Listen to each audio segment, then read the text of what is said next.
सब प्रेम साहिब जिंदगी।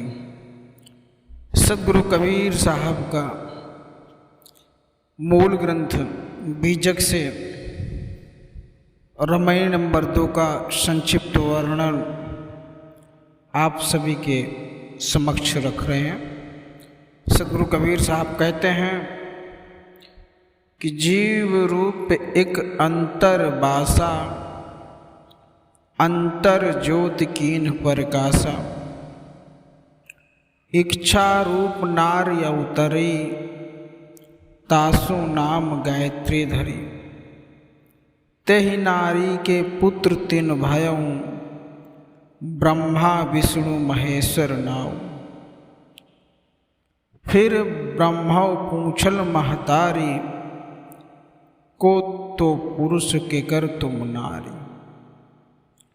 तुम हम तुम और न कोई, तुम ही से पुरुष हमें तुर जोई। सदगुरु कबीर साहब कह रहे हैं कि सभी मनुष्यों अर्थात जो जीवों में एक ही अंतरात्मा अखंड चैतन्य जीव विराजमान है। वही अंतरात्मा मन एवं इंद्रियों को प्रकाशित करती है। शरीर और इंद्रियों का सुख अभ्यास से मनुष्य मन से इच्छा रूपी नारी को जन्म देता है। नारी का त्रिगुणात्मक होने के कारण उसका नाम गायत्री रखा। उस नारी के ब्रह्मा विष्णु महेश नामक 3 पुत्र हुए।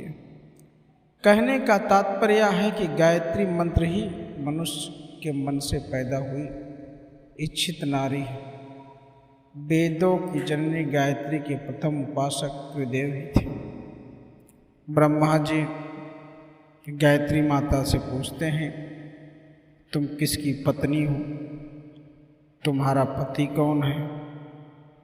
गायत्री माता उन्हें उत्तर देती। तात्पर्य है कि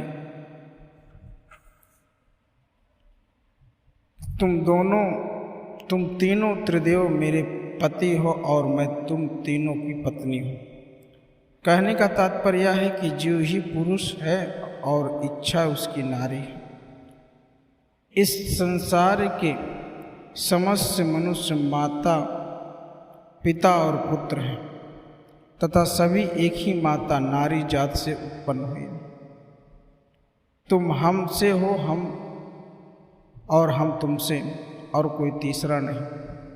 सदगुरु कबीर साहब आगे कहते हैं कि बाप पुत्र की एक नारी एक ही माया बियाय। ऐसे पूत सपूत न देखा, जो बाप चिन्ह धाय। पिता पुत्र पुरुष का जैसे एक रूप है, एवं पैदा करने वाली माता भी एक रूप अर्थात एक जैसी नारी है। यही नारी सबको उत्पन्न करती है। ऐसा कोई सपुत्र उत्पन्न नहीं हुआ जो अपने पिता को पहचान सके।